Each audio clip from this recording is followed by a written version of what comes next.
Don't see it. Live. Think we're live. I hope Phalanor tunes in. Phalanor chastised us for not ever paying attention to the chat. I was like, we answered a chat question this week. Yeah. All right. Well, I'm transitioning us to live. So hey, hello, and welcome to some Derps Talk About Games. I'm your co-host Mango, And I am your co-host, Buddy. and today we're going to talk a little bit about Wonder Woman 1984. But before we do that, buddy, why don't you tell the folks at home what it is we do on this podcast? Well, it's pretty simple. On this podcast, we like to talk about games, but also movies and nerd shit, I guess. The biggest nerd shit that has hit recently is Wonder Woman 1984, which came out on Christmas Day, right? Yeah, on HBO Max. Part of the big But news you there just was saw it today. I watched yes. it in the Christmas break somewhere. I was like doing something. I was like, I don't know, fucking doing like world quests or something. And then I was watching Wonder Woman maybe the day or two after it came out. I remember I was seeing a lot of hot takes about it and I was like, "Oh, I got to not get spoiled." So, I Oh. watched it. Well, in the spirit of hot takes to not be spoiled by, before we go and spoil this movie, what's your kind of baseline opinion? I think it's fine. I think it is inoffensive and fun and pretty stupid, like pretty dumb. But like it reminds me a lot of the early Marvel movies. You know how when we were talking in our great gigantic Marvel podcast about the prevalence for the fun and games middle part to be like really fun, like in Iron Man or whatever. But then the back half is kind of a slog and not super great. So you just kind of like weather it because the middle part is fine. That's sort of how I feel about this, right? Like I got reasonably kind of swept up in what was going on. I think everything was pretty like basic and straightforward. Not in a good way. Like I would say that like Aquaman is a good movie that is also very basic and straightforward. But just in a like I can't get mad at this movie sort of way. So, See, okay. it's pretty not great in the overall scheme of things, but I had a fine time watching it. See, I think it's worse than that. Like, I don't think it is like actively bad, right? It's not as bad as say Iron Man 3. Sure. But I think it is like there's nothing that's so terrible about it, but there's just so many little things that like bother me that Oh, see, this is exactly it. See, I also see those things, but I think of those as like nitpicky bullshit. I don't really have any major problems in the same way that like Captain Marvel is a movie that has like major story problems that I can really highlight and point to. This doesn't really have that stuff. It just has like a lot of little shit that I just think is dumb and stupid. yeah, so I think I generally agree with you. I think the arc of the story is simple enough, but I think it's handled with so little care that it kind of like any of the individual points I think I could live with, but they pile together so much that they overcome that for me. Okay, I Um get that. I get that for sure. uh yeah, and there's some other stuff too, but I think that's a good point to put at the spoiler mark. Um we're gonna spoil the movie. Um uh so if you want to watch it yourself before being spoiled by it, go watch it now and stop watching the stream. Or stop listening if you're listening at home. That's your spoiler warning. All right, so where do we want to start with this? I think Uh, I kind of want to go start you at the go for it. beginning. I kind of want to start at Sure. the beginning because um, that whole intro scene on the Thermoscara or whatever it is. So the thing that hit me most about it is just how bad. So this is the thing. The CG looks bad, but not necessarily in a. How do I want to put this? So I was watching it. I thought that looks bad, and I thought no, that looks campy, and like I thought it worked in say Watchmen, right, where like everything was Mm. kind of goofy. It was like that kind of like a wuxia almost level of stuff. But then I think it mismatches the rest of the film. The rest of the film doesn't have that kind of like Raimi esque or like Watchmen esque level of uh maybe it's like surrealism, maybe it's like magical realism is a better thing. Like that only shows No, I up. get that. I feel that way about Aquaman a lot. Like I think it's very like a lot of that stuff is sort of like unrealistic is sort of like the word for it, but it all sort of is inside of the same aesthetic. So it works. In kind of the way that like WoW doesn't have great graphics, but it's all inside of the same aesthetic, so it Yeah. kind of like works despite that.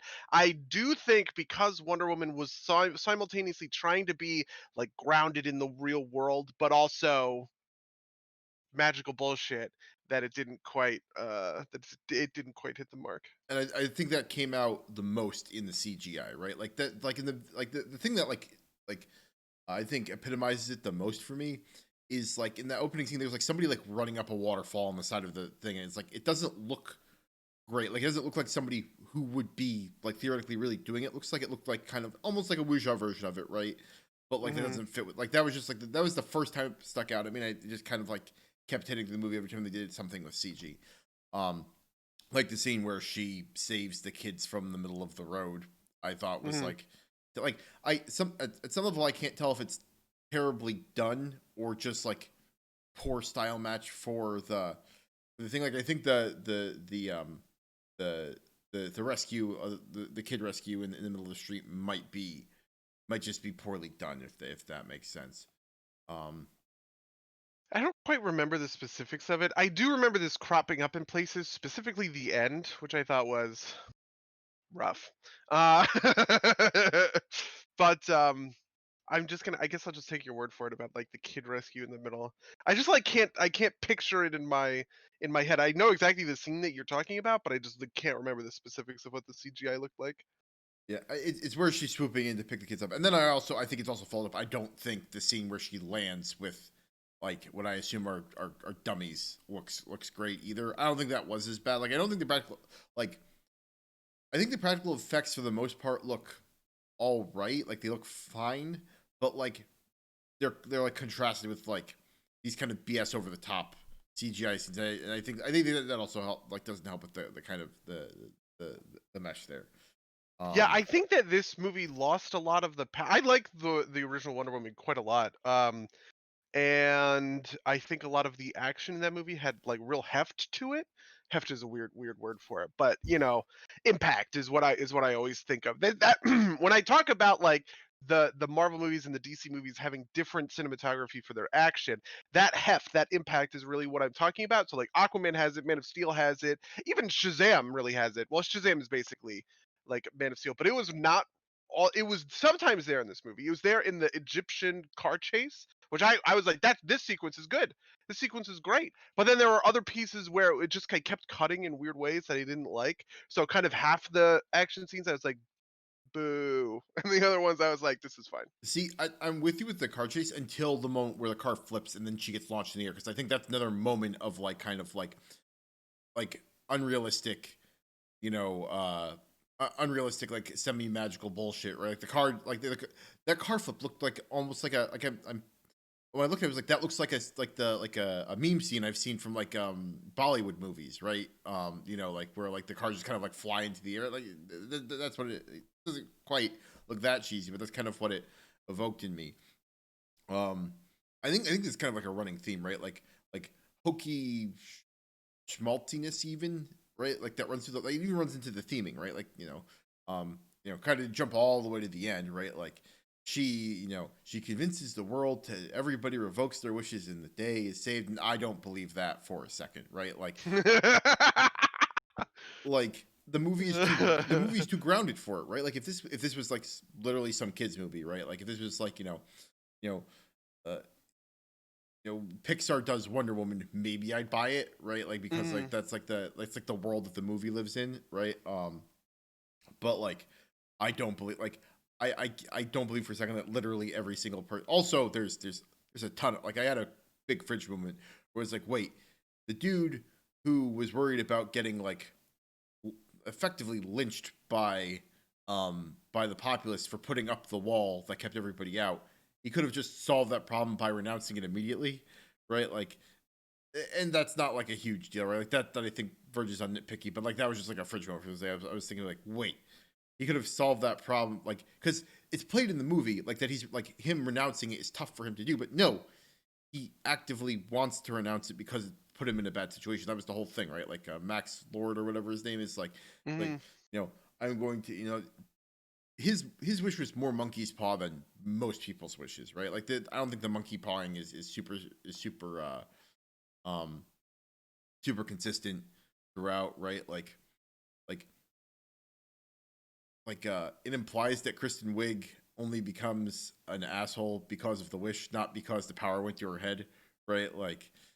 Um it's Yeah, I have I kind of forgive the movie some of this stuff, but I do have some like weird quibbles, which is mostly that I just think it got too big, which I understand is part of the core theming, right? Like the core theming is cheaters never prosper. Maxwell Lord is a Ponzi scheme investor guy, right. and he is just, like doubling down and doubling down and doubling down, and he will like otherwise destroy, like otherwise impacted, he will destroy the world or whatever. Okay, fair enough. Um, but like I just had a weird I had a weird time reconciling this with like are we in the at first I was like, oh, this is clever, right? She's like saving people, so it kind of answers that question of has Wonder Woman been around between, the first movie in World War One and Batman v Superman? Yes, but she's very like keeping out of the public eye. She hits the video cameras with her tiara so nobody knows. Whoa. It's like, okay, that's cool, right? That kind of solves the like with great power comes great responsibility thing, because otherwise you kind of ask that weird question of like, wait, did Wonder Woman just like let Hitler happen? Well, now you can kind of infer that like she was there, but she was trying to, stay secret and stay to the sidelines sort of thing. But then like the movie just kept getting bigger and bigger and bigger, and I'm just like, this is not in the same continuity. It's like Man of Steel and Batman versus Superman. You cannot have Man of Steel coming out in, whatever, 2013 in a world that essentially seems like it like immediately kind of diverges, right? And I can buy that like Batman has been around, but he's like off screen doing his thing. Okay, that's like fair enough because he's also like Batman. But are you telling me that in the middle of like the 1980s there was this gigantic global crisis and everybody just like I just thought it got like way too. I just thought it got Yeah. like way too big and way too crazy. And I guess it's not in continuity anymore. I have no idea how that any of that works. I think it's very stupid and very dumb, and that the movie should have stayed small and contained. Like I just don't see why it had to get that big. Yeah, or It like kind of ruined it. maybe picked one villain, right? Like I Kristen Wiig's character was interesting until like she wasn't, right? Like she was interesting up until like the point at which she realizes that she's interesting until her heel turn, right? And then she's nothing, right? Like then she's not very interesting, right? Mostly I think that's because like the big fight scene at the end is bad, right? It reminded me a lot of the Venom fight scene in that you couldn't really see anything. Yes, Um, I agree with that. Though I also think that fight scene was weird because they already had that fight scene in the White House. Like nothing changes mm. between the White House and the end, so it's kind of sort of the same Well, thing. she gets The White House fight scene I think is great. Because there's a lot of kind of character drama there mm. where, you really do see that she is kind of addicted to this power and that she wants so desperately to kind of like hold on to it now that she understands that it's like momentarily fleeting or whatever. I was very this is part of the fun and games. I was very on board for that. But then at the end it's just like, oh, and she's here again, but also I mean, so a furry. to be fair, I mean, yeah, she's still actually. I think she probably shouldn't have changed. But this is, you over like the thing I'm always on about. It's like you overcome your problem, right? Like Wonder Woman lets go of Steve right before that, right, and overcomes it, and she's back at full power. Also in that suit, which is kind of gets like immediately jobbed, right? Like, um, That was like I know exactly what that was. It's one of those comic book things that like is famous. Like that the golden eagle suit that she wears is like a cool thing that like it's like Batman in the mech suit in BVS. Like that is a famous thing from the comics. When Batman and Superman fought at the end of the Dark Knight Returns, he had this cool bat suit on or like the mech suit on. And so it's kind of like a reference to that. So in comics all the time, especially in Elseworld comics, Kingdom Come is really where it comes from. She'll don this like golden eagle suit thing. Um, and it's just like a cool comic book thing that really looked bad and doesn't make any sense in like the narrative of this story.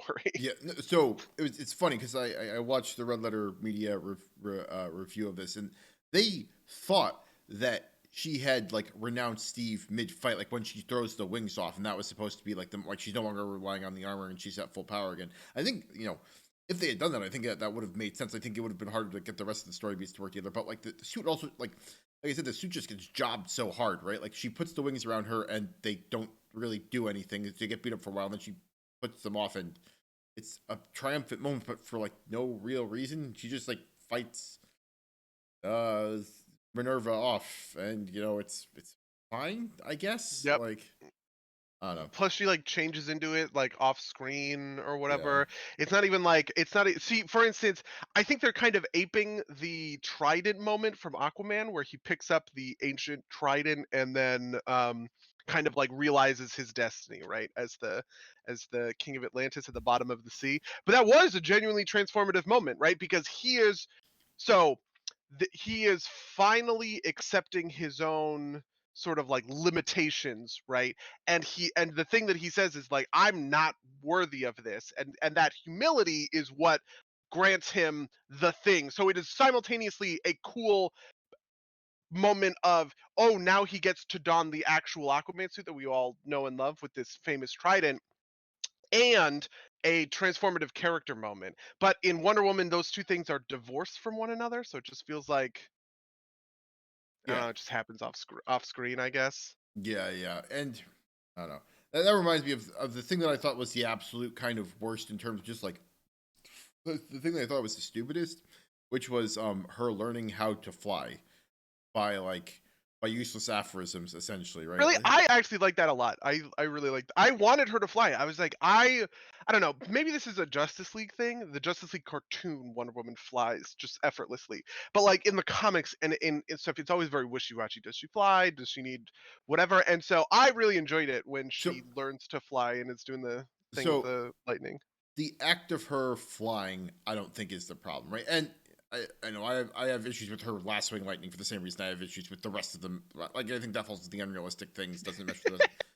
But like her learning how to fly because she remembers Steve telling her to like go with the wind is just like, like that's not how the force works it's like that's not how aerodynamics work, right? Like It's not supposed to be about, I think this might be something that was hard for people, which ironically I think is very true to Wonder Woman. Like Wonder Woman to me has always been about that sort of like, like someone I read a complaint where someone was like, basing this Wonder Woman movie on the Wishing Stone is so dumb and stupid and bad because of all these reasons. And I'm like, actually, that's a very normal, this is everyday Wonder Woman as far as the comics are concerned, right? Like, she is a Greek goddess who's constantly interacting with like Circe and Hades and Ares and whoever else or whatever. So like the idea that there's this like mystical ancient stone that's like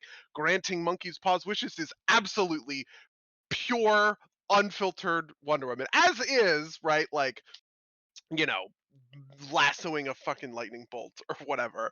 But I think that, like that moment is sort of character transformative more than it is like anything else. And it is just kind of like thematic, even if it doesn't like make sense and is kind of stupid.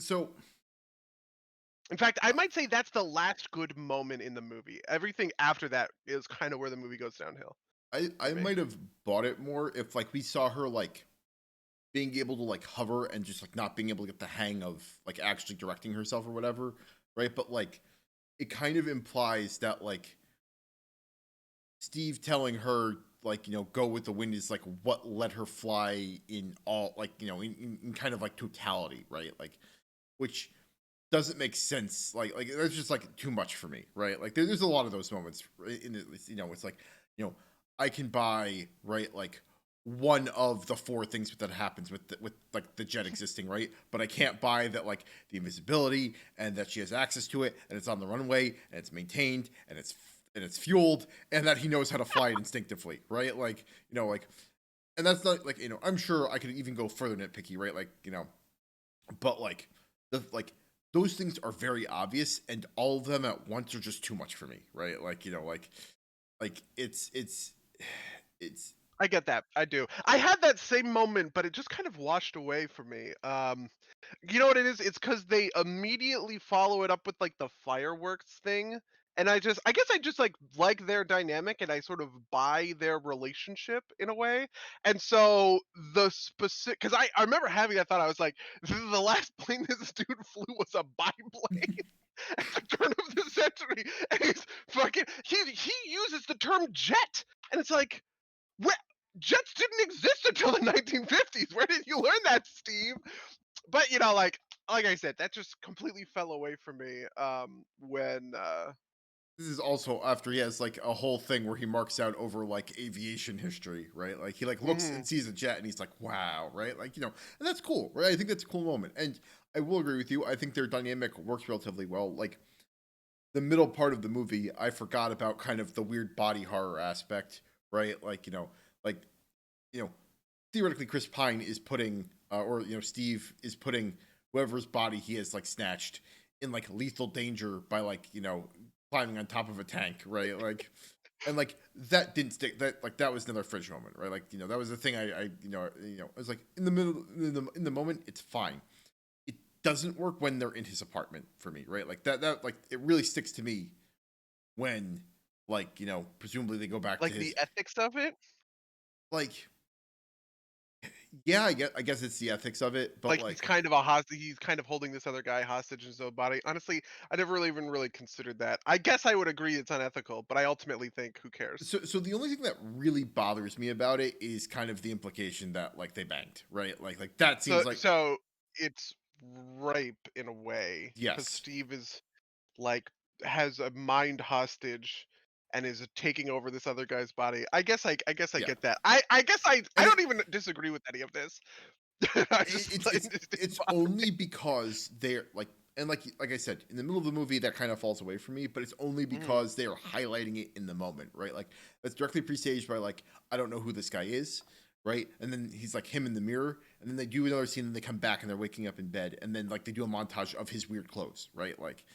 Um, like if Yeah. if I mean, it's I guess part of it also is that the movie does come down against this, right? Like, right, which is a moment I really loved and enjoyed quite a bit, and probably props up my opinion by like, if I were assigning points by like 10 or 15 points alone, which is that like Wonder Woman is not effortlessly good, and that she has a real kind of character arc where it comes to letting Steve go. sure, The thing that really got me is I thought back to sort of how Captain Marvel doesn't have an arc and is kind of just like, you know, what do you, effortlessly good at things and has no real challenge to overcome. And I was just mentally juxtaposing those two things in my head. I don't really know why. Maybe it's because they're both you like female movies or the Jets or something. It was just like it was the closest comparison point, and I was like, wow, this is actually like really great. Like Wonder Woman has to accept that at the end of the day, this is something that she wants more than anything, but it is wrong, and that she has to give it up because it's it is wrong, right? Um, so maybe that kind of like helps with my philosophy on this stuff. Like I can buy a world where she gets swept up in the fact that her great lost love has returned and isn't really thinking about like the greater implications, and then as it slowly settles in she realizes that she has to let it go. yeah. So this is not a problem I have with Diane, right? Like this is a problem I have with kind of like the kind of like a voice of the movie, right? Because like Hmm. she also doesn't let him go because it's like wrong for him to be like, you know, Yeah, it's not like they specifically cite I kind of raped you in a way. It is more generalized. It's this cheater does never prosper thing, yeah, which comes back to in the very beginning of the movie with like the stadium scene or whatever. yeah, and and again, like it's just kind of like an unintended consequence thing, right? Like there's like a couple of these, most none of them are as big as that, right? Like um, uh, just I guess there's not anything else that's like super big for me. It just popped in my mind as like things that the movie is maybe not bad about, but weird about, right? Like Max Lord is He's supposed to be Donald Trump, right? Like that's supposed to be like like I'm not crazy for thinking that he's Oh, got you like think the so? I don't actually think so. okay because he I think looks this movie's relatively apolitical. yeah, I mean he looks kind of like it, right? Like he looks like it, and then there's like the shot of him in front of like the presidential seal, right? Like his like the hair I think is the big thing, right? Like he like maybe I buy that he's just Gordon Gecko or whatever, but like I think he looks a little bit too much like him, especially Well, I like don't even think him he's during that time Gordon Gecko period. either. I think he's who's that? Well, he's I India's wanted to say businessman, right? Like no, like it's specifically the Ponzi scheme thing that like Donald Trump is not a he's not like a Ponzi scheme guy. Who's the Bernie Madoff? That's who I was thinking. okay, I was like, oh, like this is Bernie Madoff, the supervillain, which is also a little weird. Maxwell Lord is a character from the comics who has who is sort of like this and has a very specific interaction with Wonder Woman that I was like, are we setting up to that? But they didn't go for it. In the comics, Maxwell Lord funds the Justice League for a while, but then he decides supervillains are bad, and then he like he has like mind control powers or something like that, and he like takes control of Superman's mind, and Wonder Woman is there. She puts him in the lasso of truth, and she's like, how do I break Superman out of your control? And he's like, you have to kill me. So she snaps his neck on live television, which was a huge deal. And at first I was like, why would they can't possibly be doing this in this movie? Because one, that's the end of Man of Steel. Two, they're not even setting up anything about like his like. So that was a weird thing for me, just because I was very confused as to his um succession from the comic book right. character, right? Like it's sort of in name only, which was weird. But I locked into that. Once I saw it, I was like, oh, I get it. He's using these wishes like a Ponzi scheme guy is constantly asking for more investments, to prop up Right. the business sort of thing. So I didn't really see it like a Donald Trump thing, or Yeah. even anything really like at first I was thinking, are they doing political shit with like this president guy? But like even that was very like basic and uninteresting. It's not like it was Ronald Reagan, right? Oh, It I was thought it was definitely supposed to be Reagan. Like it wasn't like he didn't like it's just because it has to be Reagan, right? Like it's the Cold War. He says Star Wars, right? Like it's like I will agree with you that it's not like a specific indictment of Reagan or anything, right? Like it's not about okay. him being Yeah. Reagan. I think it's supposed to be Reagan. And like maybe Maxwell Lord isn't supposed to be like Donald Trump incarnate, right? But I think he's definitely part of the gestalt, right? Like he's Okay. got the hair. I think the look is too much to look, especially Donald Trump at that time period, and also him standing in front of the presidential seal during the broadcast. I think is I Okay. I think I can maybe buy that. I guess it is supposed to be Ronald Reagan, but it's not the Ronald Reagan that I expect. I guess sure, like yeah, uh it's not Black because he Ops isn't. Ronald Reagan.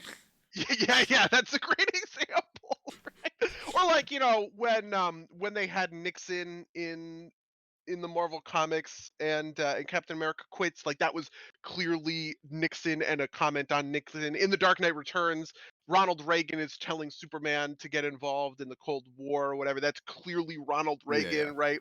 So I guess I was just sort of like, oh well, it's not an actor who speaks the way that Reagan speaks. Clearly, it's not Reagan. But I guess I sort of get that. I don't know. The Donald Trump thing is interesting and sort of yeah. I mean, it's I think like I don't know how much valence I want to put on it because like the ultimate lesson too is that like Maxwell Lord's ultimately a good person at his heart, right? Like he cares about his son. He's just kind of like a dirtbag, right? Like yeah.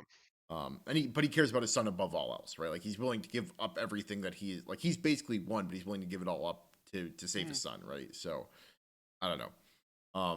Which is another piece of whiplash that I had a very hard time with. So one of the things that I liked a lot about Wonder Woman, the original Wonder Woman, and if you remember, I think that was my movie of the year that year. I think over The Last Jedi, which I would maybe change. I think now I would say The Last Jedi. but whatever the case may be, that movie has a pretty bleak outlook on humanity, right?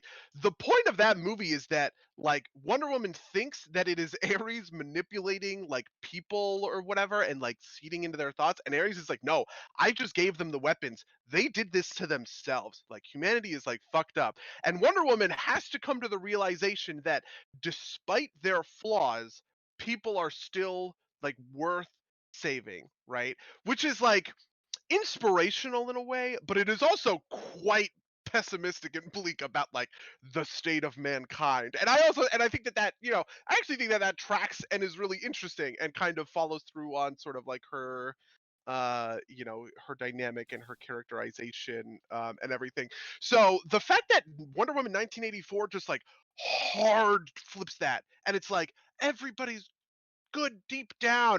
That's part of where I really fell off on the ending. I was like, boy, this is not the same, kind See, of thematic endpoint of the movie. I was already so far gone by that point. I was like, sure, why not? Just because, like, I think that whole last thing is terrible, right? Like, Yeah.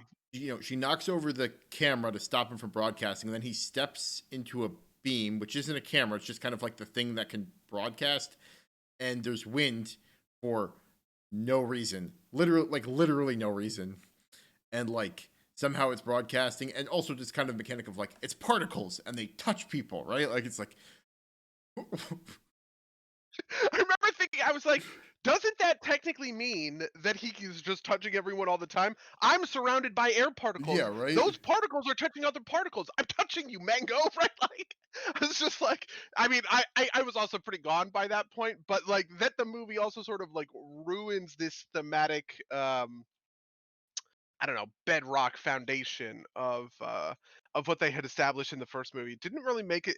It almost felt like a reboot quel, I guess, Hmm. right? Where they were like hard rebooting the tone of this movie, which, fair enough, man. The first Wonder Woman was pretty fucking bleak, all things considered. I get that you might want to lighten it up. And I really enjoyed like the mall stuff or whatever. Like, I actually thought that was pretty fun and pretty compelling, and I'm on board for this like cute wink at the kids in the audience. Fine, sure. All of these other DC movies haven't really been for kids, so I think it's fair for Shazam did it, Wonder Woman 1984 does it. I don't care about that. That's fine or whatever.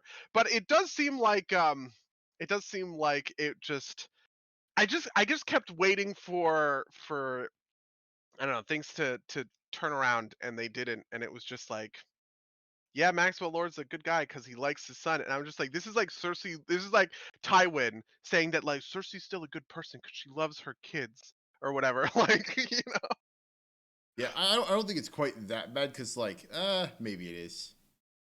Like uh, I don't think Maxwell Lord is that cruel or yeah, malicious. yeah, Obviously, Maxwell Lord clearly believes that that the Ponzi scheme is not a Ponzi scheme. Eventually, he will hit some sort of, right. this is not a bottomless pit. He will hit a point when he breaks even, and it'll all work out, right? Like he Yeah, earnestly believes that that's the case. it's not a Ponzi scheme, and so because like he's hoping to actually fulfill the deal, right? Like a true Ponzi Exactly. scheme Yeah, is like he's you not trying to only rip feed people on, off. yeah. He's just trying to like fake it until he can make it, and then but like making it on like ill-advised things, I right? do also want to say that I think Pedro Pascal was actually pretty great in this movie, and and even though it is weird and I don't like the way it ends, I actually do like both his performance and sort of like what they did with just like with Maxwell Lord as a basic like character archetype. It lost me in the end, but I was more than willing to go along with this ride. I thought he was manic, and I liked that energy. And I also didn't see, maybe Pedro Pascal is just like a very good actor, but I didn't really like see him in it. It didn't feel like stunt casting in the way that other sorts of villains Yeah, have, right? Like, I mean, obviously I love Killmonger, and I think Killmonger is great, but you can clearly tell like that's kind of like Michael B. Jordan playing himself playing Killmonger, right? right, right. Whereas this was not that, right? In the same sort of sense that, by the way, I think Jesse Eisenberg does it as Lex Luthor, though it doesn't work as well in that, in my opinion. Which I was very on board for. A lot of people gave that him a lot of shit for that, which I think was incorrect. I Jesse guess. Eisenberg. No, I'm sorry, Pedro Pascal. Okay, yeah, yeah. No, So something I found out today is that there was a 2011 Wonder Woman movie, and Pedro Pascal was in that. Um, yeah. Oh As my god, the animated movie. I've seen that I movie. don't think it was animated. Let me double check this because Wait. I was looking up Wonder Woman, right? Like, so if you put in IMDb, like, so if you put Wonder Woman into IMDb, 84 and 2017 have big kind of like pop outs. So I skipped 2017. I was like 2011, Pedro Pascal. Oh my god, it's the TV show. I remember this. Yeah, yeah. Wow, you're right. You're okay. It Wow. is a movie or it's a TV movie. It's not a TV series. It's 45 minutes long with Adrian Palacki Yeah, as I remember this. This was it was a pilot from David E. Kelly, who's like a very famous showrunner. He did like okay. Boston Legal. He did a bunch of these weird. Ally McBeal is the big one that everybody remembers. And it was and it was a very hyped pilot actually. Um, but it didn't get picked up for a series for, you know, who knows Yeah. what reason. Got 4.3 on IMDb, so maybe that's the reason. Uh You know, but yeah, yeah. no, I was like I put Wonder Woman in and I see Pedro Pascal. I'm like, this is it? And it's like, no, that's 2000. I don't know, whatever. Um I just thought it was funny. Um what else? What else can we talk about with this movie?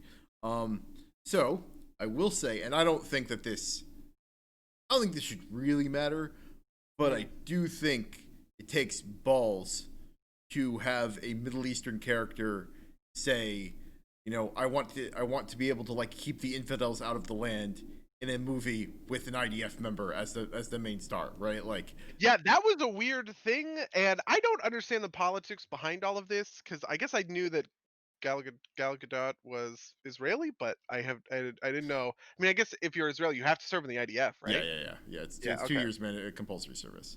I think it's 2 I don't years. know. Yeah, People were real mad about that on Twitter, and I was like, I am not gonna look into this. yeah. So like again, I don't think it really should. Like, it's one of those things that like kind of like drawn back, like it really shouldn't matter, right? Like, Mm. but like it's also kind of a thing that you can anticipate people getting mad about, right? Like, 'cause you could, See, I came at that from such a different angle. The interesting thing about that interaction for me is that Bialya is a very famous, like, it is sort of like just the Middle Eastern country that the DC Comics create so that they can set stuff in the Middle East and do Middle Eastern stuff without ever like touching like Iraq or like Iran, right? Which I really love and I really enjoy. So there's Bialya and then there's also Karak, which are these like these two kingdoms in the Middle East and they like don't like each other. But the interesting thing here, which is what I thought they were setting up, but then I was like, then they undo it at the end. The interesting thing here is that Kurak is kind of like the Nile and the Suez Canal. It's sort of like canonically there. In theoretical DC Comics, Egypt doesn't own that part, right? And Kurak is like the ancient kingdom of ancient Egypt, which is ruled by Black Adam, who is like the Shazam villain, right? right, Because Black Adam he was like sealed in a tomb for however long. He was the original wielder of Shazam's powers, but he was a bad guy. So Shazam locked him up, kept him away or whatever. Actually, it might not have been a tomb. It might have been like a necklace or something like that. But then Billy Batson like frees him, and so Black Adam is now in like the real world. And as part of his comic book stuff, he goes to Egypt and is like, I am Teth Adam. I am an ancient leader of Kurak. You should give me, and I'm also Black Adam. I also basically am Superman and have Superman powers. You should give me control of the country, and they do, right? And like and Bialya and like Kurak are like at war or whatever.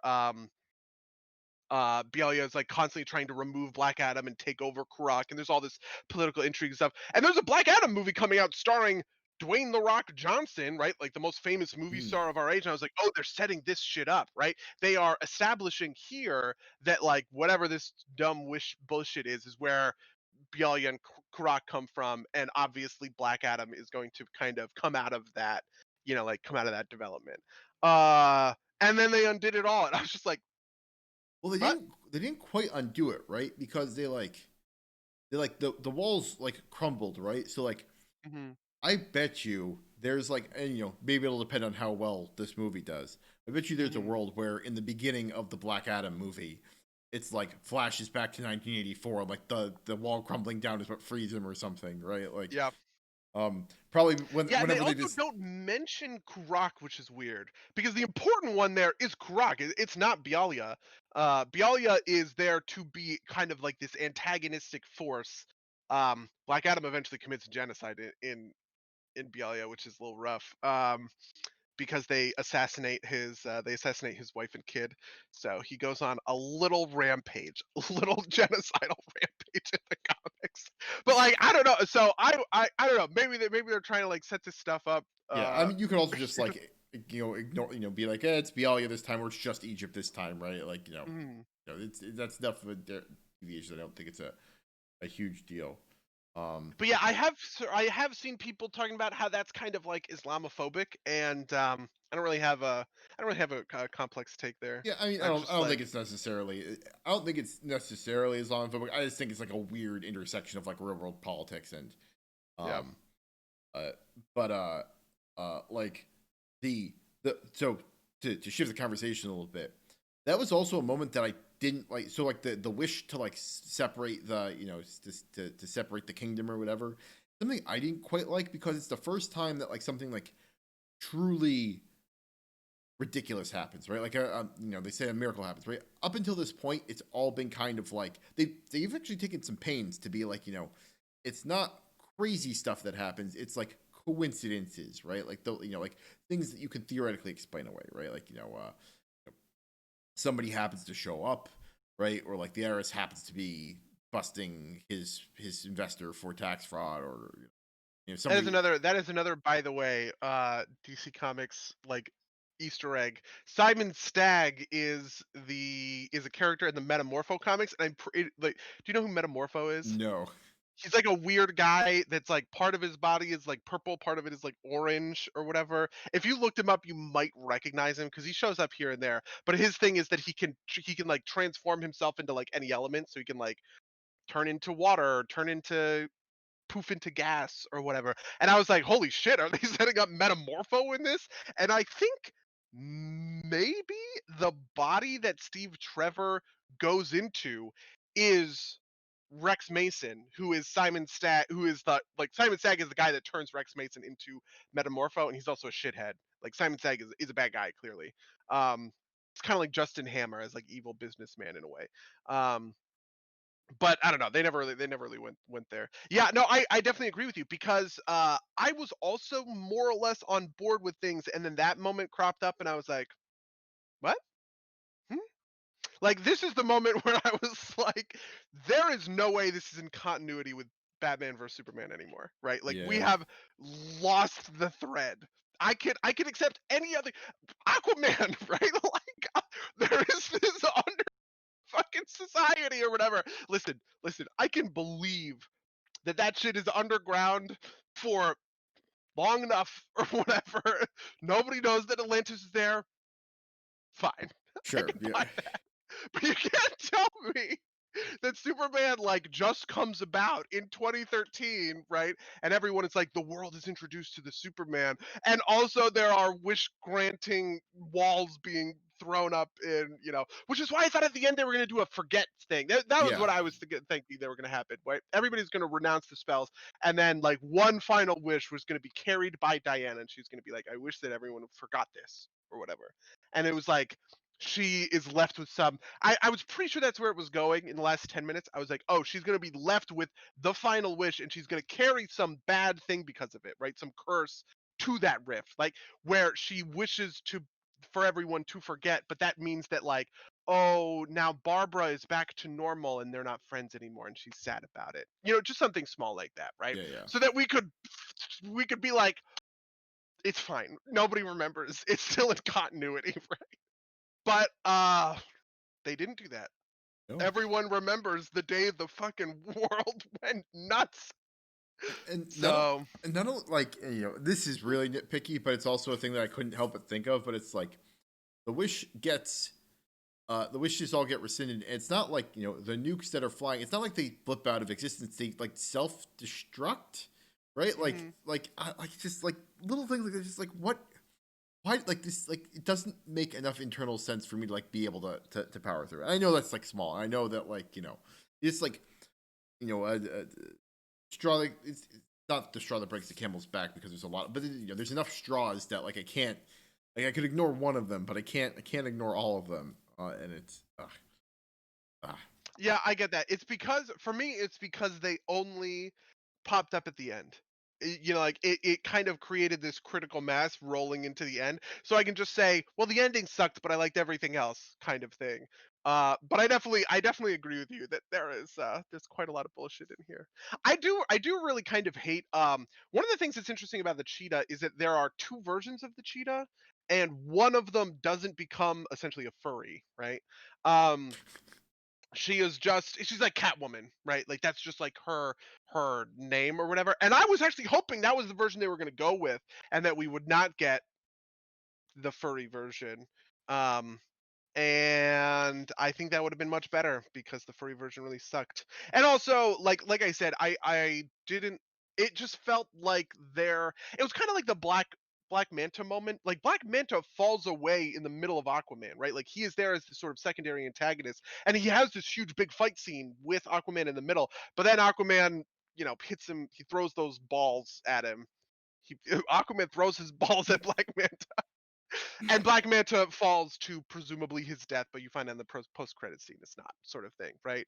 And for the whole back half of the movie, Aquaman is he's doing trench stuff. He fights Orm, right? It is entirely focused on that. I think that's what should have happened with Cheetah, where like her big interaction was in the middle of the movie, where she could really kind of like stick it to Diana, and Diana's like fighting this person that she has a connection with. She's been lonely, and she's been kind of like disconnected from people, and now she has a friend, and Steve is back in her life, but like those things are actually like weighing on her and bad because Minerva is like bad. And I just kind of wish that that's where it ended, where Wonder Woman has to beat the shit out of her friends and she feels like a shithead about it. And then she shows up at the end and it's like, well, your dramatic potential has kind of fallen away, and you're just here so that I guess she can punch someone in the golden eagle suit, because you can't really do that with Maxwell Lord. I don't know. yeah, yeah. Also, Not great. I want to be a post Apex Predator, and you turn into a cat lady, which is like again.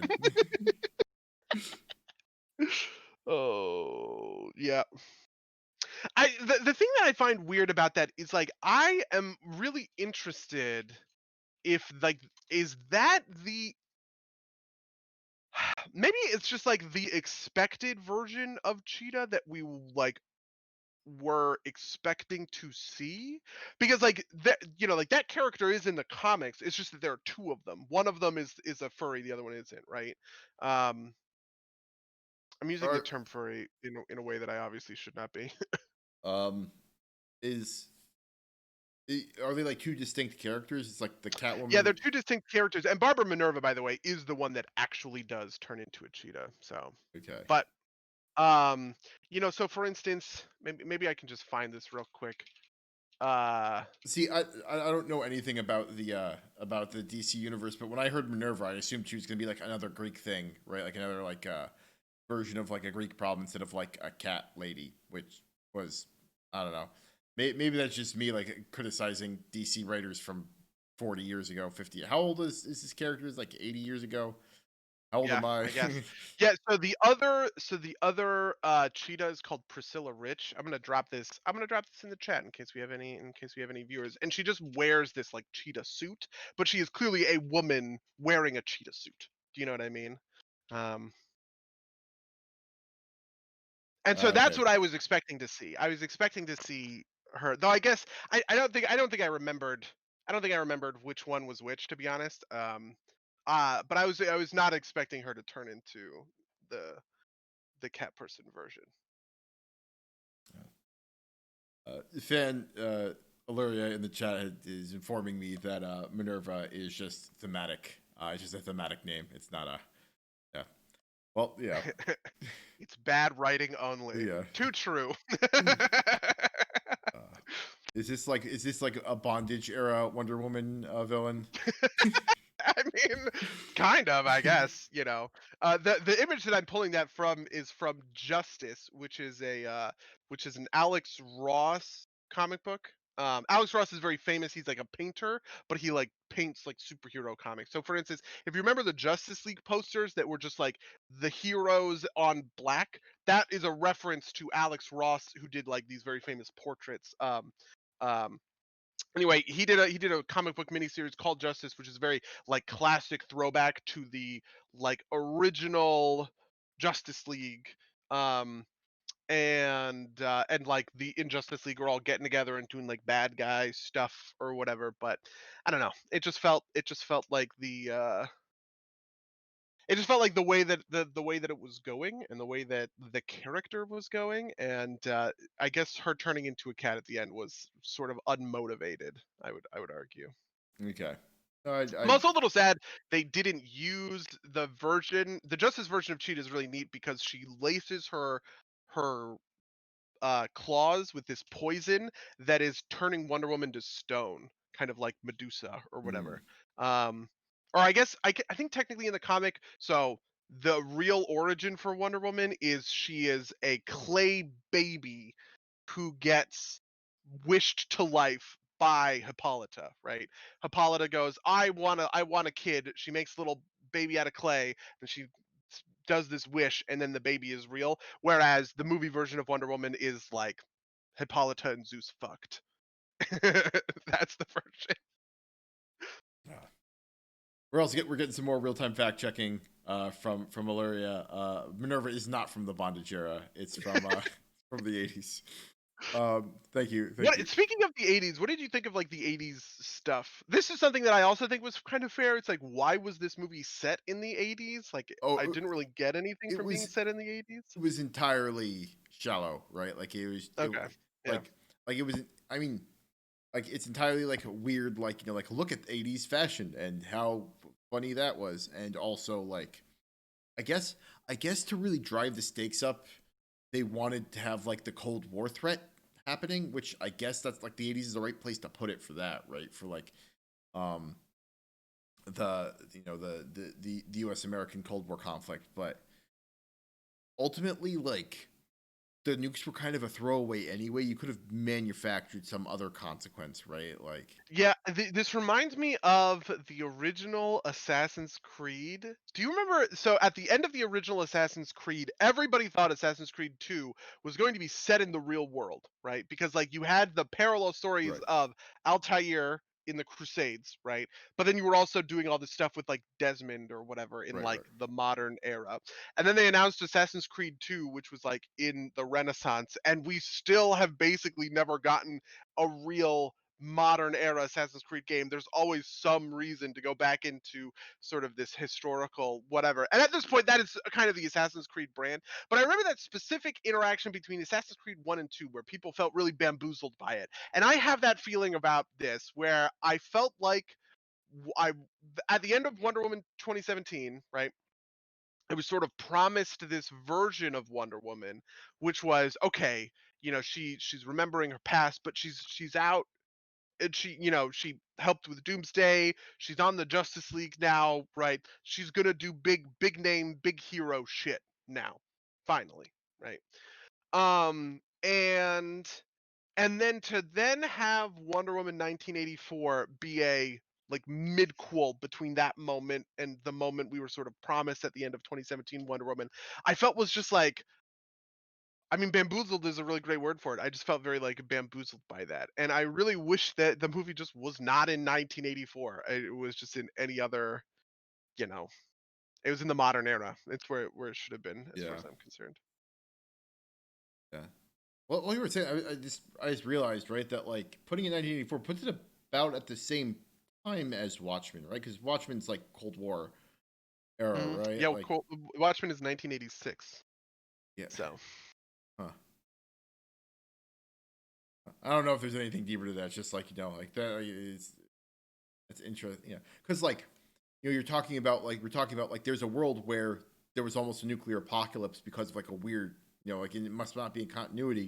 And that's like the whole point of like the Watchmen TV series you talked about last year, right? Because it was a world Mm. where like like nuclear, a nuclear disaster was averted by the Adrian.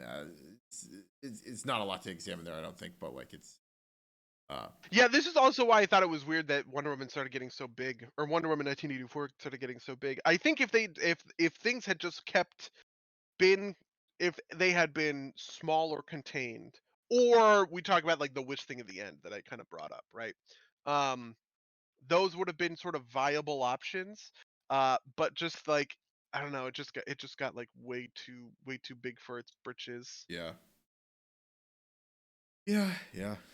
Um is Anyway, that do you have any closing thoughts? Do you have any final thoughts on Wonder Woman 1984? uh yeah, well, it, it's it's not the worst thing in the world, but like I think I would have been less aggravated by it if I had watched it while doing world quests instead of sitting down to watch it. So Oh, you know what? Fair enough. That might have helped me quite a bit as I was watching it while I was doing like dumb bullshit WoW stuff on my other screen.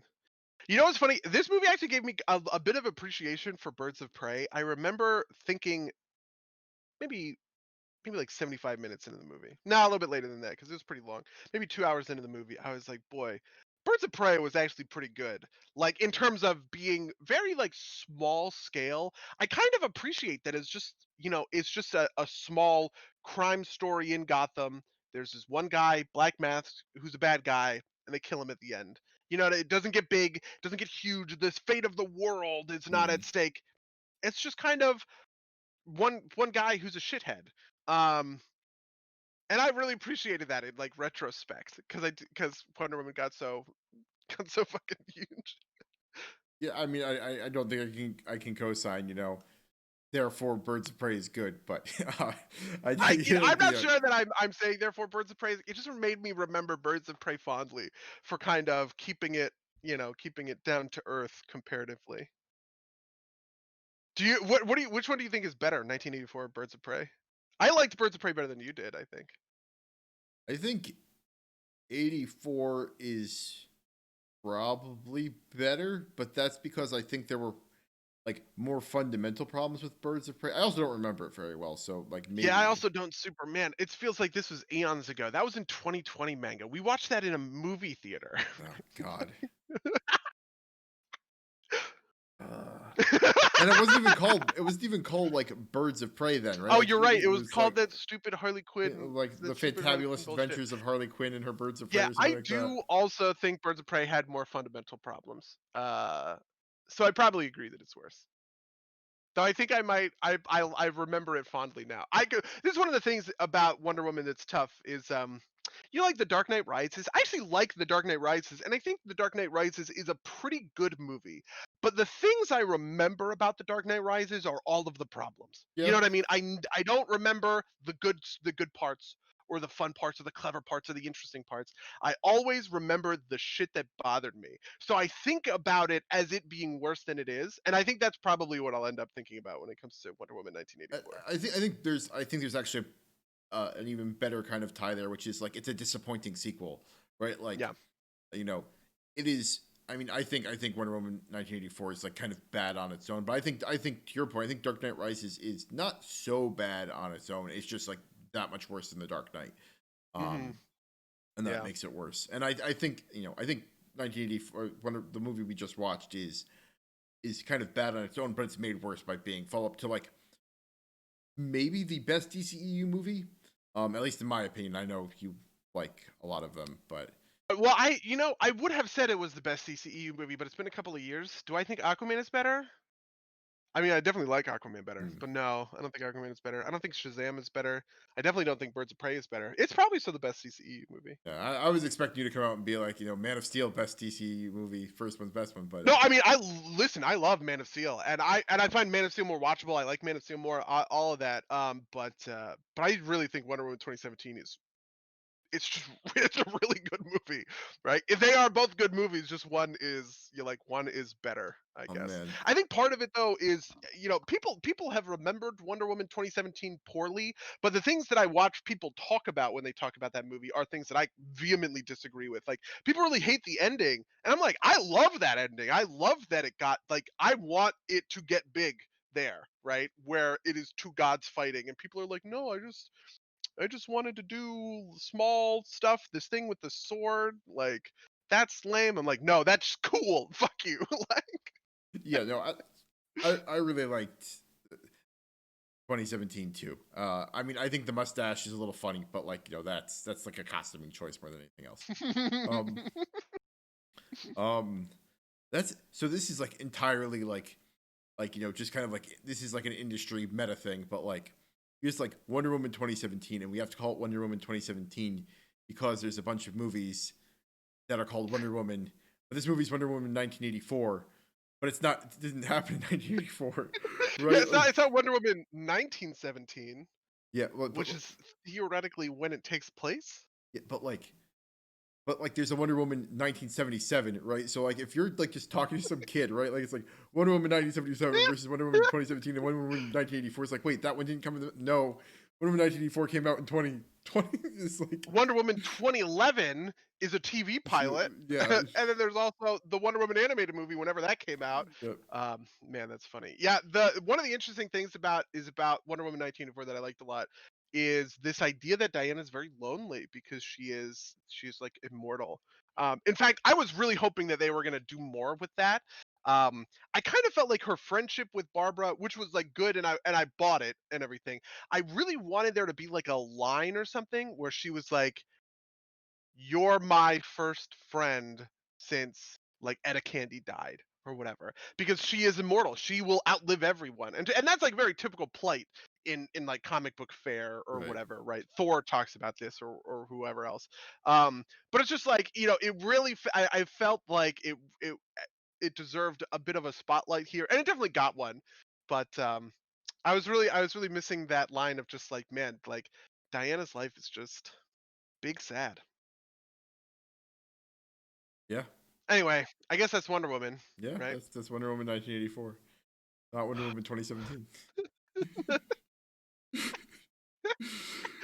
uh, all right. So how was your week? And I think we've got a couple of like extracurricular topics, right? So maybe we want to be a little quick on this. You told me to remind you to talk to me about Mario Brothers and Dark Souls. Oh yeah, yeah, yeah, yeah, yeah, yeah, yeah, yeah. I saw a Do, friend of mine. do we want to do weeks before we get into this? Okay, sure, sure, sure. Yeah, I mean, my week was. Listen, I'm just like binging the shit out of World of Warcraft. What do you want from me? I have done. The int- the interesting thing that I've been doing recently is really getting invested into the economics of WoW again, where I am like really hounding the auction house. Um, which I did to get the Brutosaur, right? I got the Brutosaur over the course of Battle for Azeroth, but there I wasn't really like working too hard on the auction house. I was just doing stuff and selling it a lot. Like I was just selling everything in ways that I found really like powerful and useful, right? Um, so I was just spending a lot of time farming herbs and making flasks and putting flasks on the auction house for 1,000 gold each or whatever, like, or whatever it was. You do that over 2 years, it's not that hard to make 5 million gold. But the interesting thing here is the way that legendaries are crafted items that you have to like buy off of the auction house, right? um and something that I realized pretty quickly, so the way the legendaries work is they start at item level 190 and they go up to 210, 225 and 235. They max out at eye level 235 for a rank 4 legendary, right? But in order to get that as a crafter, right, you need to make 15 rank 1 shoulders to make rank 2 shoulders. Then you need to make essentially 15 rank 2 shoulders to make rank 3 shoulders, and then 15 rank 3 shoulders to make rank 4 shoulders, sort of thing. So, and each of those take a lot of materials, a lot of very high end materials, as well as just being naturally expensive because of like reagents, right? Like it costs about 10,000 gold flat just to make most legendary items in terms of just vendor materials and all this other sort of stuff. And I realized that those bottom level pieces, those 190 pieces, were going for so little. They were going for just like tiny amounts that I was losing maybe 10,000 gold every time I crafted one, because like the materials were just worth so much more than the finished product. But then I started crunching the numbers and doing the math, and I realized that, well, actually, once I get into the 210 version, here I can make a 20 gold profit. So all I got to do is get past that like 190 period and into the 210 period. And so now I'm just doing like a lot of like auction house like flipping and buying mats and churning these things out to try and keep myself solvent. And I'm down 500,000 gold for it, which kind of sucks. But hopefully this will pay off in the end. We'll see. Um, I don't know. What about your week? What have you been up to? I've also been playing WoW. Engineers don't get any fun legendary stuff, so but I do get a nice 15-minute cooldown teleportation to anywhere, so that's nice. Oh, Um, really? yeah, like the wormhole generator is on a 15-minute cooldown, and you can go to any like it's a specific spot in any of the 5 areas. Uh, Maybe it's 6 areas because you get Ouroboros, you get the 4 zones, and you get the Maw. Um, and I haven't had a malfunction yet, so I don't think there's any like real malfunctions. So You know what's funny? Have you done the other side, the dungeon? yeah, yeah. You know, there's the part that the engineers can shut off things. We don't Yeah. have any engineers, and we always ask. We're like running Mythic Plus. Like yesterday, we were doing high level keys, and uh, Wait, and we were when just do like, the hey. engineers shut off? So there's the part where the slimes are going. You have Yeah. to Frogger. There's a little terminal that an engineer can walk up to and interact with, and it'll turn that off, Huh. and you can just walk through. And Interesting. also, I think there's another one for the goop at the end. You know, where you kind of like you walk up onto a platform, you drop down, and there's like goop that will push you and you'll die. Um, I also think engineers can manipulate that to turn that off, uh, Uh, Interesting. which I've never seen because none of us are fucking engineers. Well, what's also what's funny too is that I'm also Ardenweald, which is the also the you can like Oh explode the yeah, the pots. urns. Yeah, Hmm. yeah. Um, Those urns are really important in Mythic Plus because you know, you use them to like you do big pulls, right? You do big pulls, pull everything into the urn, set the urn off, and then kind of like nuke everybody down. yeah. So kind of in that vein, actually, I found that like I've done a little bit of Mythic Plus. I've done like 2 or 3 of them at this point. But I'm like really enjoying some of like the gameplay differences I'm getting out of my slots in my what's the companion thing called? Soulbind? Yeah, Soulbind, right? Like because The like conduits, yeah. yeah, the conduits because um my Zuin gets the cooldown keeps coming going down on whenever I spend chi. And so like I've got Zuin up all the time. And I also legendary I'm using right now is Touch of Death is every 60 seconds. And that's because I don't have apparently the Invoker's Delight is the best one or whatever, and I just don't It's have. the one where you get like I think Linley, friend of the cast, Linley made that one. It's the one where like you get bloodlust. You get 30% haste, 33% haste when I think Zuin it's is up. 33% versatility when you pop Zuin. It's Okay. yeah, it's something. It's one of those, right? Like you might be right. It's haste. I think it's haste. It's just like a big giant buff, Yeah, yeah, basically. yeah. So according to Icy Veins, the good ones are that, and then the Emperor's for single target. There's one that like makes your Jade Lightning worth ever casting, and you just like apparently do crazy single target damage with that. But I like Touch of Death a lot, and you can like spam it, like it literally cuts the cooldown to a third. So Mhm. it's I don't know, I find that super fun, especially because like it's actually secret is it's like more valuable on the trash than it is on the boss because like on the because Yeah, I mean that kind of thing is pretty common. Where like different legendaries have different amount of value based on what content you're doing. I actually so the other day somebody posted in a thread. They were like, "I want to go Arms Warrior, and the meta thing to do as Arms Warrior is to go Venthyr, but I want to go Necrolords. What do people think about that?" And I wrote that guy maybe 3,000 words in a Reddit reply, just really going in deep about like the specifics of this. Um, but part of it is that like the different things have different value. Like the thing you get out of Venthyr as an arms warrior is very single target focused because it replaces your execute and you can use the execute on the top 20%. So you are executing at the beginning of a fight and at the end of a fight, right? But that actually doesn't really matter all that much in like Mythic Plus. Like it matters on the bosses, and it might matter on like the sometimes there are pulls that are just two big guys, and so you can cleave them, sort of thing. But for the most part, a lot of what you're doing in Mythic Plus is just using Whirlwind, right? And so there's a lot of those kinds of decisions that I think are really neat and really interesting about the expansion. Like right now, because it is a fortified Mythic Plus week where the trash is better, I'm a very AoE focused build compared to like a raid build, which is very like single target focused. No, and like not only is that flexibility there, right? Like you can slot in different things in the economy, which I think is super fun. But like Mhm. I even like so I'm using the second soulbind, which it just primarily because it has a uh it gets two offensive slots earlier. Um but it's the base power is like you cocoon if you die once, like every Mhm. 10 minutes. But like that works in PvP and it's like fantastic in PvP because if like someone's distracted for like half a minute, you like get back up and you like kick their ass. It's so much fun. Um uh The funny thing is that that one is also valued very high. Everybody says you're supposed to go that one, because the proposition that you die but you're in the pod and you'll come back in 10 seconds or whatever, people read that as, oh, you auto res in 10 seconds. But the truth is that it doesn't work that way all that often. A lot of the time I'm with people who are night fae who have that pod ability, and they go into the pod but like the pod is on like fire or whatever, and they just die in the fire, I also think it's which I find pretty funny. I also think it's a little buggy. I could be wrong, but Hmm. it seems like there's just like a little bit of inconsistency there that I'm not quite sure what's happening. But yeah, um, but it is. I think it's in the PvP situation specifically. I think it's better than the like kind of like there's like a. I think it's like a there's some bonus to like your Phalanx Stomp that I just don't think is like Phalanx Stomp is not a great PvP ability, frankly. Hmm.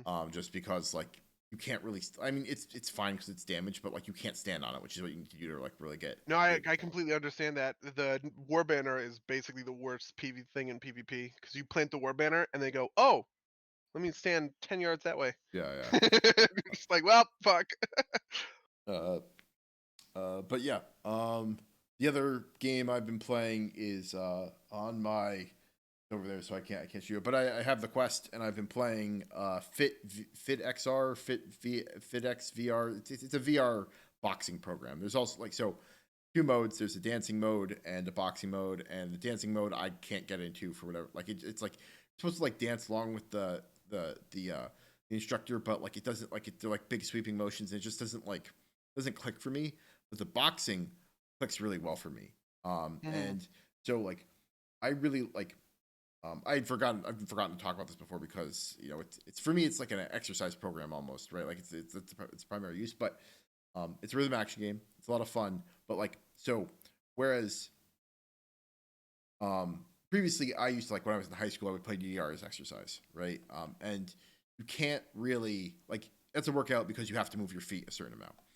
Mhm. The Oculus tracks your hands, and you're with Beat Saber, which is a very fun game. Kind of doing slashing motions, but it's very easy to kind of like move your hands very minimally and not like get a lot of work in. The thing that's cool about the boxing game is it like does like some approximation of how hard you're punching, and you have to punch a certain amount of hardness to like actually like make the hit count. And you also get more points if you punch it harder. So it's like this like great loop of like like yeah I'm gonna like beat the shit out of like the air to get my points up. And like the music's nothing crazy, right? It's like nothing you'd probably recognize, but it's fun enough, right? Like you do it in like 15, 30 minute bursts and it's a lot of fun. Um That is very cool. um Yeah, VR had like a kerfuffle. Somebody like wrote an op-ed that was like, "Why is nobody talking about Half-Life Alex? Half-Life Alex is so good." And then like someone quote tweeted that with like, VR headsets are expensive as fuck, you piece of shit." And it got like dunked on gaming Twitter, 3 or 4 days ago, which I thought was pretty funny. Because like I know a lot of devs, and there's like two camps. There's like VR is the future. I'm so excited by VR camp, and then there's like nobody fucking plays VR. VR is a waste of time camp. yeah, Uh, I think so fault it. and I think it's a serious fault that the Oculus stuff requires you to have a Facebook account. It's tied to your Facebook, but like that's subsidizing, right? Like the Quest, I have the cheaper version of the Quest. It was $300, which isn't nothing, but like the standalone unit, you could buy it instead of a console if you really wanted to play VR instead. Mm-hmm. And that's not it's not out of the question essentially, right? Like that's like starting to get into the the what's the level like kind of like the the like reachable enthusiast level, right? Like whereas before it was like kind of only like top tier enthusiast, whereas now it's reachable. Although I will say that there are some flaws, right? Like so Bunny Hop did a review of the Steam or the Valve Index, um Mm-hmm. and he was talking about how like, oh, it's got this nice head clamp. I can tell you I don't have the Pro head clamp. I'm actually ordering a third party one because that doesn't stay on your head well enough without the Pro the Pro head clamp. It kind of like falls off your head almost. And he also talks about how like the Index hand guards, like they have a thing that like traps it to your hand, so you can just kind of like let it hang, whereas these just have wrist guards. I'm buying an aftermarket pair of those, which are like $12. That's not the end of the world, but like those little things, I think everything's kind of building up. Like I had previously thought that this generation, like the Oculus Quest 2, is going to be like the big generation. This one will, I think, like get it rolling, and I think the next one might be the bigger generation, just because like I think the promise is there, right? Like it's an incredible piece of technology to fool around with. It's a lot of fun. But I think the price is about right. I don't think the fidelity is quite there yet. Right? Like I think $300 for a headset is definitely what's the word? It's definitely doable if that makes sense. Or it's sustainable. Okay. Yeah.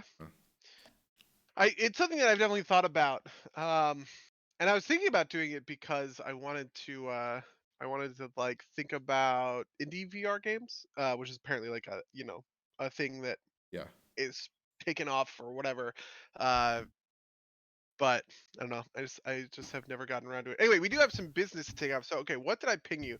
I pinged you. I was like, let's talk about this on the fucking cast. This is Okay. Dark Souls, yeah. Yeah, this is the take. It's from my friend Jake from high school, who I follow on Twitter. He said the SNES Mario games are roughly equivalent in difficulty to the first Dark Souls. I haven't played the first Dark Souls. I haven't played most of the original SNES games. I've played the original Super Mario Brothers, but So I will start by saying that my experience with Super Mario World, which is the SNES game, is not my experience there is not as deep as my experience with the other Mario games.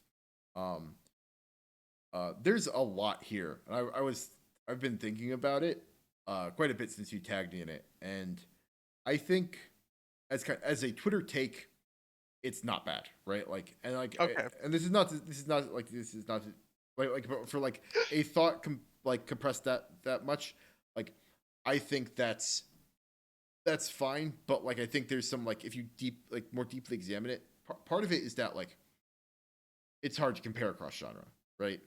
I think another part of it too is that Mario has a much better learning curve, like a much less steep learning curve, right? Like Dark Souls is like like here you go, and you're fucked, and keep being fucked until you can figure it out.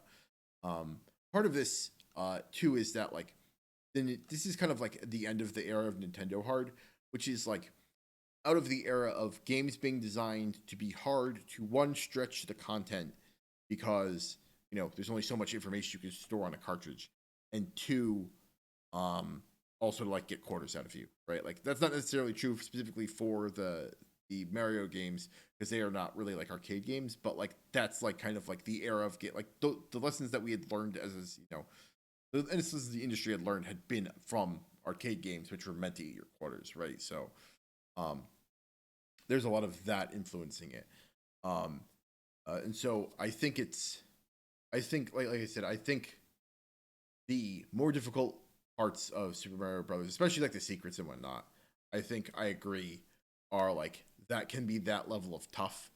But I also think so. And this is a bigger thing, and I don't know if I've got enough time or enough thoughts collected to really expand on it. But I think a lot of the thing that makes Dark Souls very hard is the way it screws with your expectations, right? Like it is a game kind of built almost on subverting expectations in a lot of different ways. But I think the biggest thing that makes Dark Souls hard is it's harder than you are expecting because of the way that kind of like games are difficulted, if that makes sense, right? Like I actually think this is a pretty strong argument. Like this is a whole other argument about like whether Dark Souls should have an easy mode or not. And I think it shouldn't, because if you had an easy mode, people would think that easy mode was the normal mode, if that makes sense, right? Like Yeah, so interestingly, I watched the 6-hour Tokimeki Memorial action button review that you recommended, which was a treat from beginning to end. Amazing. Then I watched the Final Fantasy VII remake review. And he talks a little bit about the difficulty and different difficulty modes in that review, where he sort of talks about like he played on normal, but like he felt like the game was at its best on hard, but you only play hard once you've beaten normal and kind of come back, sort of like a new game plus sort of thing. Um, which, I've never played the Final Fantasy VII remake, so I don't know the specifics of any of that. But it did really like bring me to this sort of place of like, boy, what is difficulty in video games? Like, so for instance, on this happens all the time on Spinch, right? Like in the Aquapar game server, we had somebody who came in who was having trouble with the final boss, and went at it for like multiple days for like hours at a time. And I think after 5 hours, they were able to finally beat, like today. It took them 5 hours to sit down and like beat the final boss, and that's a really gratifying experience, right? But it is also, you know, it five just hours. I'm just, yeah, it's 5 hours, and I'm just really interested in like the difficulty level of it. Like, so for instance, I'm pushing higher keys right now. I'm pushing seven, eights, and nines, right? When it comes to Mythic Plus. And I'm in this position where people in our raid group are also like we're constantly being like, hey, we're doing mythics, do people want to go? And I'm subtweeting a good friend of mine a little bit, but he comes to us and he rates, and he's an okay raider, right? Like he's an okay like person in a raid. But when we're doing these high level keys and I'm in voice with him, I don't want to say, hey, I have a +8 the other side, right? Does anybody want to run that with me? Because I know he'll say yes, and I don't think he's prepared for that difficulty, frankly. Even though like we are both, reasonably prepared for like the raid, we're still kind of in the same difficulty bracket on the raid. But like I've put a lot of time into doing Mythic Plus. Friends of the cast, Phalanor, Lou is in the chat, right? Amelin, we've all spent a lot of time running these Mythic Plus keys.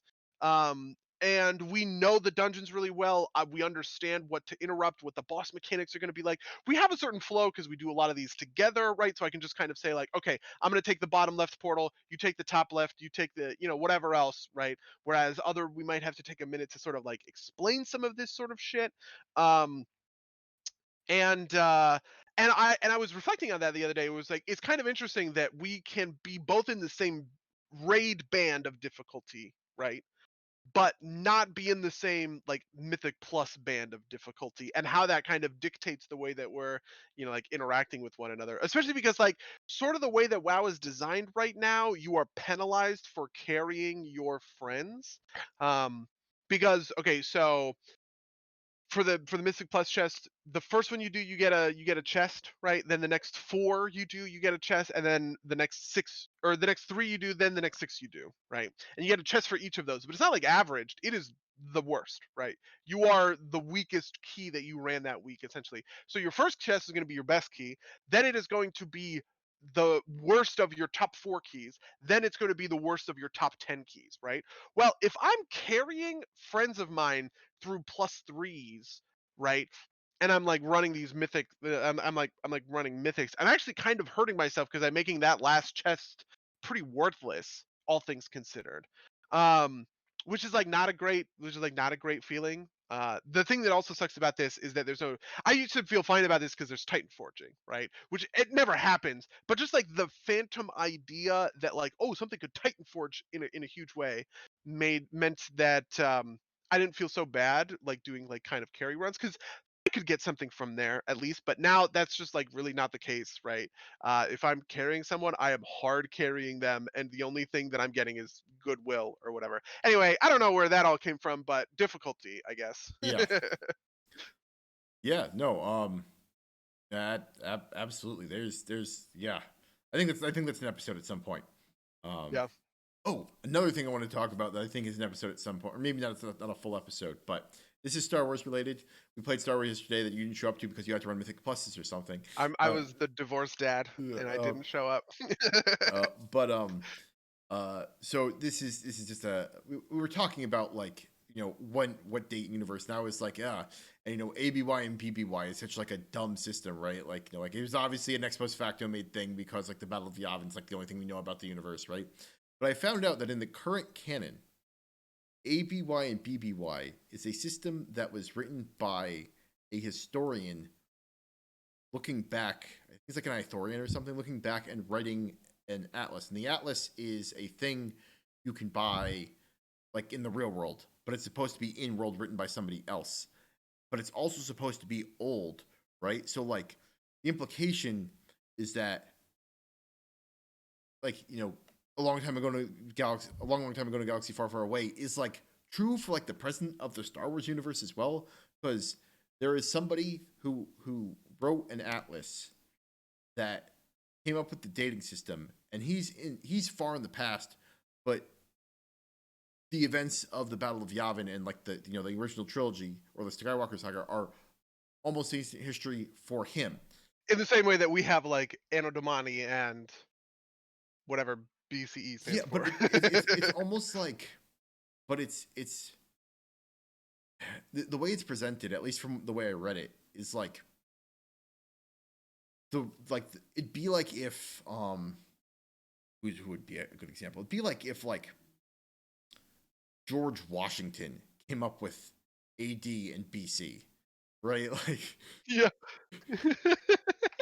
and maybe like, but like the time scale's even bigger than that because of Star Wars and everything's like time scales, right? But like it's like it's I don't know. It's a super interesting thing to talk about because like that also implies that like the Skywalker saga is mythologized, right? Like in the same way that Mhm. we like that like in the same way that we mythologize George Washington, but then we further mythologize, like the Greek myth, right? Like the Greek myths. It's almost like the Skywalkers are on the level of the Greek myths, or maybe it's more but like it's I don't know. I was reading it and I was I thinking about it, and I don't know. I don't quite know how to fully form the I thought on do it. really get that, by the way. Illyria in the chat says before the common era is what BC stands for. Fair enough. Well, that's BCE and CE. That's like the because Anno Domini and Oh BC yeah. are like not historical anymore. BC is before Common Era and CE is sorry. Go on. Okay. But it is interesting, like in the WoW universe, we are in year 33, I think, maybe 34. I'm pretty sure it's 33. Because the timeline breaks and starts at what is effectively Warcraft 1, the opening of the Dark Portal. And so stuff that happened before then it's actually typed in negative numbers, to be honest. It's not even like, oh, this is like 10 years before the Dark Portal. It's like negative 10 years ago or whatever. But I guess that maybe it's just like a fantasy trope or like a sci-fi trope or whatever. You just kind of like find an important event and then you put it down and you say this is where we're starting. I think I think it's probably because unless you're doing the work ahead of time, you don't have any other point of reference, right? Hmm. Like Yeah. like in kind of like this is like the what is it like the Doyleist explanation, right? In like in universe, the Battle of Yavin is the origination, or not in universe, out of universe. In our in real life, the Battle of Yavin is the origination of all Star Wars, right? But in universe, it shouldn't be that way. But we don't have any other tent poles to tie it to, unless somebody has already gone and done the work. It's also a little bit weird because the Battle of Yavin comes at the end of episode 4.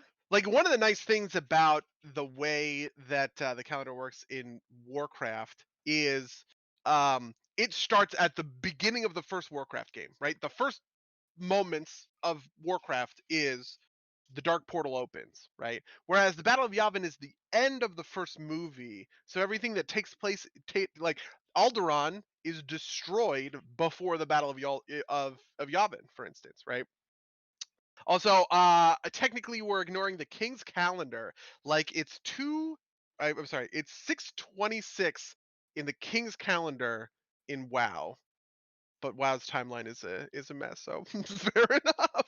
But my point is again from the Doylist point of view, right? Like Yeah, A New Hope comes out as one unit, right? It's not like a new like A New Hope is released over I don't know a series of maybe that's fair. yeah, Like some of the other movies take place over a larger period of time. Attack of the Clones, for instance, and also Revenge of the Sith. Right? Like it's implied that weeks, months, days go by right, between events in those movies, whereas Episode 4 is pretty like back to back. Right? yeah, yeah, In the same couple of days that Yavin, or I'm sorry, that Alderaan is destroyed. Yavin is also right. the Battle of Yavin is fought. I mean, again, the point, but even if it was over a longer time, right? Like because whoever wrote, because George Lucas came up with Star Wars, like that's the entirety of Star Wars right there, and you can pick any point of that to be in there to be an anchor point, right? Like it makes sense in Warcraft it's the beginning because the Dark Portal's a big thing, whereas like the big thing in Star Wars is the Battle of Yavin. Even though there's implied backstory, we don't have any of the details for that. No one's written that down yet, unless you've already Mhm. done the work for that, right? Like in Pathfinder, we're in like right now it's in like 20, I think it's 22 or 21, or 61 or something. It's two numbers that I don't know, and then the current year is what the year is in the Pathfinder universe. But they've done the work, the backstory to figure that out because they did that before they released the product, right? Like, Yeah, I mean, I wish they did that for Warcraft. One of the weird things that's tough about Warcraft is technically Warcraft years are like 2 years of real time because each year is an expansion, basically, right? So year 26, or I'm sorry, year 25, maybe it's year 26 in Warcraft is like Wrath of the Lich King, right? The start of Wrath is at the beginning of the year. Lich King dies, the year's over, kind of thing. Now we're into year 28 or whatever the number is. Even though like these things take a variable amount of times, I wish they would just do that Pathfinder thing. They would just marry it to a real, like there is an in-game calendar, right? Like there are Hallow's End events or whatever. It would just make everybody's life easier if they were just like, oh well, Battle for Azeroth took 2 years and 18 days because would you look at that? BFA released here and it concluded here, and this is canonically, like where stuff happens. Like so, one of the things that's interesting is like where do bosses die? Um, for a long time, bosses died on Raid Finder releases of their death, right? So on the release that you could do Raid Finder Wing N'Zoth, that was kind of canonically the week that N'Zoth died for everybody, right? Because you think at that point basically everybody has a chance to see the kind of content. But in Shadowlands, the current Covenant campaigns assume that Castle Nathria has been like defeated, and you are in a post Castle Nathria raid world. I haven't beaten Sire Denathrius, and I have no idea what happens at the end of that raid because I'm like saving that chunk of story for when I do finally defeat Sire Denathrius. But it's just like an interesting thing to think about. yeah, no, absolutely. Like, and obviously this is a bigger problem for like live service stuff, right? Because like you have Mhm. to figure out what's happening like with all of that, right? And like, yeah, I mean that's probably a whole episode in itself too. Is like talking about like the way the timelines do themselves stuff. But we're pretty over our time at this point, so I think we can let it lie there unless you got any more thoughts about I have no timelines. more. We can save that for another episode. All right. Well, if you'd like to email us about any of the things we talked about on today's podcast, you can email us at somedirtsplaygames@gmail.com or podcast@somedirtsplaygames.com. You can follow us at twitch.tv/somedirtsplaygames, where we're broadcasting these live now. Thank you to our audience who has been particularly engaged this session. Thank you guys. We're And doing better about the chat. yeah. I promise. And what else? Rate and review us on iTunes. You can donate to us on Patreon if you feel like it. And I think that's everything I had. Buddy, do you have anything else that you wanted to promote? I'm in a weird position. I do have something that I want to promote, but it hasn't been announced yet. I just want to say cryptically, pay attention to what got posted on Saturday on the Akupara Games account and look forward to this Thursday on the Akupara Games account. Is This is something that is very cool that I worked on. That I really want to. We honestly maybe could do an episode on it because I think it's so sweet. So is it going to be a yeah. tweet or is it going to be a Twitch stream? Is it going to be a It's technically gonna be a blog. blog post? So Ooh, look out for that. It's gonna be more than that. I want to say more, but yeah. the thing Don't. I can announce is that the blog is coming out on Thursday, and you should read it. I Okay. guess. Um. So yeah. All right. I'll look forward to it. All right. Well, in that case, until next time, dear listeners. Until next time, loyal listeners.